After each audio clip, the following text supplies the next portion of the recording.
स्वागत है दोस्तों, आज फिर से आपका हमारे YouTube चैनल नॉलेज ट्रैफिकर पर। तो आज हम फिर से करने जा रहे हैं एक और वीडियो इंडियन हिस्ट्री पर, जो बेस्ड होगी प्रारंभिक वैदिक काल पर, यानी कि अर्ली वैदिक एज। आज जो हम करेंगे वो करेंगे एमसीक्यूज जो बेस्ड होंगे अर्ली वैदिक एज पर। तो चलिए बिना समय गवाए शुरू करते हैं आज का यह लेक्चर। तो देखिए, सबसे पहला क्वेश्चन है जो हम नेक्स्ट चल रहे हैं सीरीज में ही, कि सिंधु घाटी सभ्यता के लोग 1500 ईसा पूर्व के समाप्त होने के बाद कौन सा काल भारतीय इतिहास में अगला प्रमुख चरण बनता है? ऑप्शन ए है महाजनपद काल, बी है मौर्य काल, सी है वैदिक काल, डी है गुप्त काल। इसका जो राइट आंसर है वो है वैदिक काल। यानी कि वैदिक काल जो है वह काल है जो सिंधु घाटी सभ्यता के लगभग 1500 ईसा पूर्व के समय समाप्त होने के बाद उभर कर सामने आता है। नेक्स्ट देखिए, वैदिक सभ्यता को कितने भागों में विभाजित किया गया है? Option A 1, B 2, C 3, D 4। इसका जो राइट आंसर है वो है 2 भागों में विभाजित किया गया है। यानी कि वैदिक सभ्यता को 2 भागों में विभाजित किया गया है। नेक्स्ट देखिए, प्रारंभिक वैदिक काल यानी कि अर्ली वैदिक एज को किस नाम से भी जाना जाता है, क्योंकि इस अवधि में ऋग्वैदिक को संकलित किया गया था? ऑप्शन ए उत्तर वैदिक काल, बी जैन काल, सी बौद्ध काल, डी ऋग्वैदिक काल। इसका जो राइट आंसर है वो है ऋग्वैदिक काल। यानी प्रारंभिक वैदिक काल को ऋग्वैदिक काल के नाम से भी जाना जाता है। नेक्स्ट देखिए, आर्यन संस्कृति की मुख्य विशेषताओं की जानकारी हमें किसके माध्यम से मिलती है? ऑप्शन ए उपनिषद के माध्यम से, बी ऋग्वेद से, सी ब्राह्मण से, डी अरण्यक वेद से। इसका जो राइट आंसर है वो है ऋग्वेद से। यानी कि आर्यन संस्कृति की प्रमुख विशेषताओं की जानकारी हमें ऋग्वेद के माध्यम से मिलती है। नेक्स्ट देखिए, बाल गंगाधर तिलक की पुस्तक arctic home in the Vedas में उन्होंने आर्य का मूल स्थान किसे बताया है? ऑप्शन ए मध्य एशिया, बी आर्कटिक क्षेत्र, सी यूरोप, डी भारत। इसका जो राइट आंसर है वो है आर्कटिक क्षेत्र। यानी कि बाल गंगाधर तिलक की पुस्तक Arctic home in the Vedas में आर्यों का मूल स्थान आर्कटिक क्षेत्र को माना गया है। नेक्स्ट देखिए, अफगानिस्तान की कुंभा नदी और सिंधु नदी तथा उसकी 5 सहायक नदी जो थी झेलम, चिनाब, रावी, व्यास और सतलुज का उल्लेख किस वेद में मिलता है? Option A Yajurveda, B Samaveda, C Atharvaveda, D Rigveda. इसका जो राइट आंसर है वो है ऋग्वेद। यानी कि इन सभी नदियों का उल्लेख जो है वो ऋग्वेद में हमें प्राप्त होता है। नेक्स्ट देखिए, आर्यों ने शुरू में जिस पूरे क्षेत्र में अपना निवास स्थान स्थापित किया उसको किस नाम से जाना जाता था? Option A Brahmavarta, option B Aryavarta, C Sapta Sindhu, D मध्य देश। इसका जो राइट आंसर है वो है सप्त सिंधु। यानी कि जहां आर्यों ने पहले अपना निवास स्थान स्थापित किया उसे सप्त सिंधु प्रदेश कहा जाता है। नेक्स्ट देखिए, ऋग्वेद को यूनेस्को ने किसमें शामिल किया है? ऑप्शन ए विश्व धरोहर स्थल, बी विश्व मानव विरासत, सी विश्व स्मृति रजिस्टर, डी विश्व सांस्कृतिक स्थल। इसका जो राइट आंसर है वो है विश्व मानव विरासत में इसको शामिल किया गया है। नेक्स्ट देखिए, ऋग्वेद में कुल कितने सूक्त हैं, यानी कि हाइमन्स जिन्हें इंग्लिश में कहा जाता है, जिन्हें 10 मंडलों में विभाजित किया गया है? यहाँ से क्या पता चलता है कि ऋग्वेद जो है वो 10 मंडलों में विभाजित है। उन 10 मंडलों में कितने कुल सूक्त हैं? Option A 528, B 1028, C 1528, D 2028। इसका जो राइट आंसर है वो है 1028 सूक्त हैं ऋग्वेद में, जो 10 मंडलों में विभाजित है। नेक्स्ट देखिए, ऋग्वेद में अश्व यानी कि घोड़ा को आर्य संस्कृति का एक महत्वपूर्ण पहलू बताया गया है।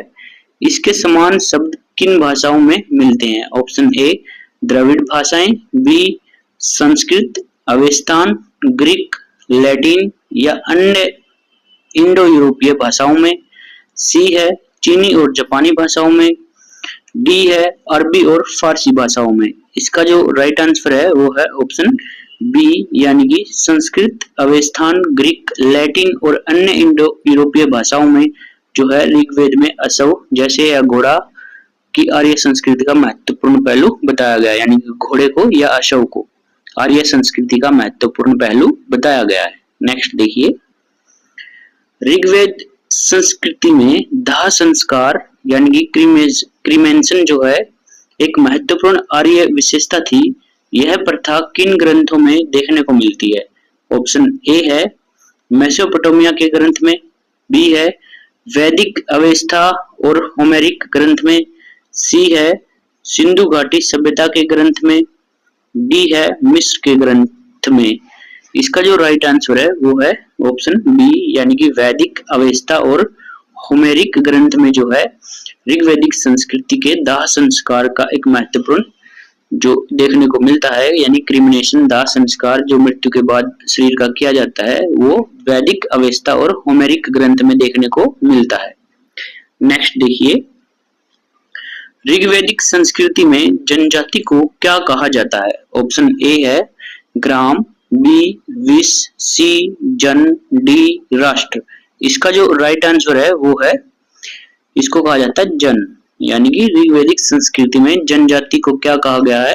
जन कहा गया है। नेक्स्ट देखिए, ऋग्वैदिक काल में जनजातीय प्रमुख को क्या कहा जाता था? यानी कि जनजाति का जो प्रमुख होता था उसे क्या कहते थे? ऑप्शन ए सम्राट, बी राजन, सी मंत्री, डी सेनानी। इसका जो राइट आंसर है वो है राजन। जनजाति के प्रमुख को राजन कहा जाता था। नेक्स्ट देखिए, ऋग्वैदिक काल में पुरोहित वर्ग मुख्यतः रूप से क्या करते थे? यानी जो पुरोहित होते थे वो ऋग्वैदिक काल में उनका कार्य क्या था?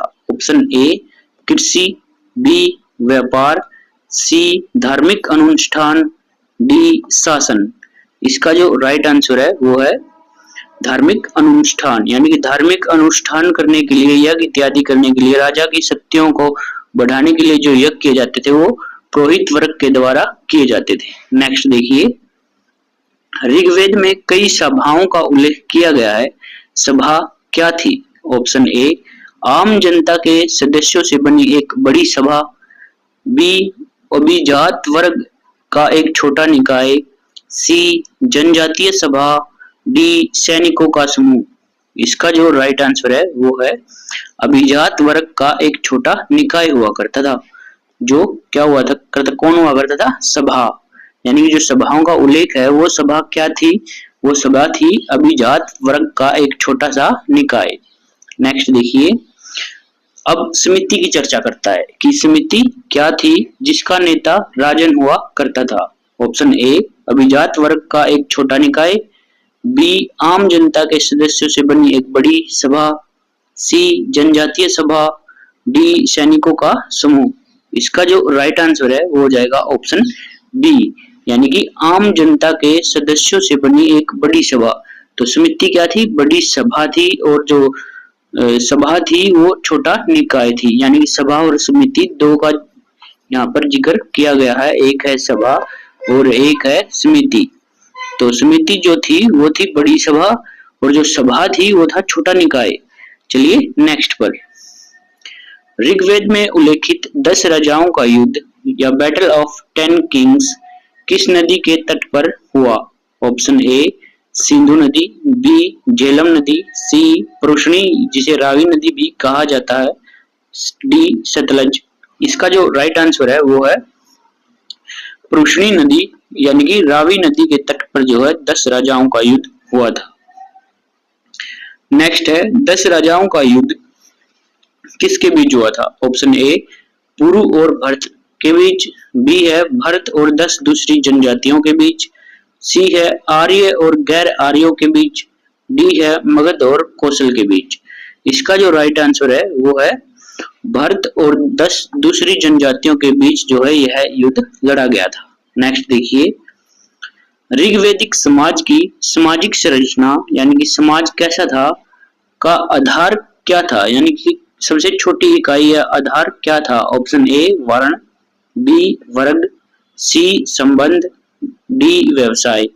इसका जो राइट आंसर है वो है संबंध, यानी कि संबंधों के ऊपर जो है सामाजिक संरचना टिकी हुई थी।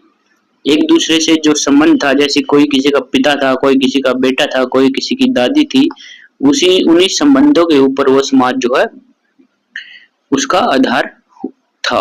नेक्स्ट देखिए, ऋग्वैदिक काल में परिवार का मुखिया कौन होता था। ऑप्शन ए माता, ऑप्शन बी पिता, ऑप्शन सी बड़ा भाई, ऑप्शन डी मुखिया।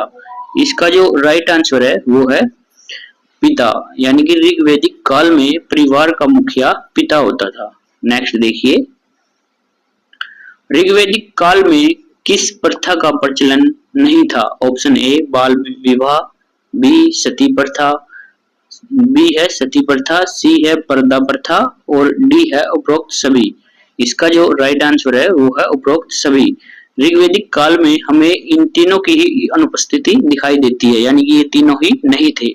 बाल विवाह भी नहीं हुआ करते थे, सती प्रथा का भी कोई सबूत नहीं मिला है और पर्दा प्रथा का भी कोई सबूत नहीं मिलता। नेक्स्ट देखिए, ऋग्वैदिक काल के 10वें मंडल में के पुरुष सूक्त में कितने वर्णों का उल्लेख किया गया है। ऑप्शन ए 2 का, बी 3, सी 4, डी 5। इसका जो राइट आंसर है वो है 4, यानी कि ऋग्वैदिक काल के केवल 10वें मंडल के पुरुष सूक्त में 4 वर्णों का उल्लेख मिलता है। नेक्स्ट देखिए, ऋग्वैदिक काल में गो यानी कि गायें को क्या माना जाता था। ऑप्शन ए एक साधारण पशु, बी बुनियादी धन, सी धार्मिक प्रतीक, डी कृषि का साधन। इसका जो राइट आंसर है वो है बुनियादी धन माना जाता था। जब भी किसी को अपने धन के बारे में बताना होता था तो उसे अपनी गायें गिनकर बताई जाती थी, जिसे गोधन कहा जाता था। क्या कहा जाता था? गोधन कहा जाता था। तो गायें जो थी वो बुनियादी धन माना जाता था। नेक्स्ट देखिए, ऋग्वैदिक काल में निषक किसे कहा जाता था। ऑप्शन ए भूमि का एक टुकड़ा, बी सोने के सिक्के, सी एक प्रकार का हथियार, डी एक प्रकार का वस्त्र। इसका जो राइट आंसर है वो है सोने के सिक्के, यानी कि ऋग्वैदिक काल में जो निष्क शब्द है वो सोने के सिक्कों को दर्शाता है। चलिए नेक्स्ट क्वेश्चन पर चलते हैं। ऋग्वैदिक काल में मुख्य रूप से व्यापार किस प्रणाली पर आधारित था। ऑप्शन ए मुद्रा प्रणाली, बी वस्तु विनिमय प्रणाली, सी ऋण प्रणाली, डी शाही आदेश। इसका जो राइट आंसर है वो है वस्तु विनिमय प्रणाली, यानी कि बार्टर सिस्टम जिसे कहा जाता था उस पे बेस्ड थी। ये वस्तु विनिमय प्रणाली क्या थी, जैसे मैं कोई जो है किसान बाजरा उत्पादित कर देता है और दूसरे के पास जो है गेहूं उत्पादित की जाती है, तो वो एक दूसरे के साथ अदला बदली कर लेते थे समान अमाउंट में, जैसे 10 किलो जो भी उनके हिसाब से रखा जाता था, तो वो एक वस्तु विनिमय प्रणाली कहा जाता था। यानी कि एक वस्तु के देने से दूसरी वस्तु का लेना ही वस्तु विनिमय प्रणाली कही जाती है। नेक्स्ट देखिए, ऋग्वैदिक काल में लोग मुख्य रूप से किन प्राकृतिक शक्तियों की पूजा करते थे। ऑप्शन ए पेड़ पौधे और जानवरों की, बी पृथ्वी अग्नि पवन वर्षा और गर्जना की, सी देवी देवताओं की, डी पूर्वजों की आत्माओं की। इसका जो राइट आंसर है वो है पृथ्वी अग्नि पवन वर्षा और गर्जना की जो है पूजा किया करते थे। नेक्स्ट देखिए, ऋग्वैदिक काल में इंद्र को किस रूप से में जो है पूजा जाता था। ऑप्शन ए अग्नि देवता, बी तूफान और युद्ध का देवता, सी सृष्टिकर्ता, डी जल देवता। इसका जो राइट आंसर है वो है तूफान और जल का देवता, यानी कि ऋग्वैदिक काल में इंद्र को तूफान एवं युद्ध के देवता के रूप में या किलों को तोड़ने वाले के रूप में दर्शाया गया है। नेक्स्ट देखिए, अग्नि का ऋग्वैदिक काल में क्या भूमिका थी, यानी कि अग्नि जो थी या जिसे आग कहा जाता है उसकी क्या भूमिका थी?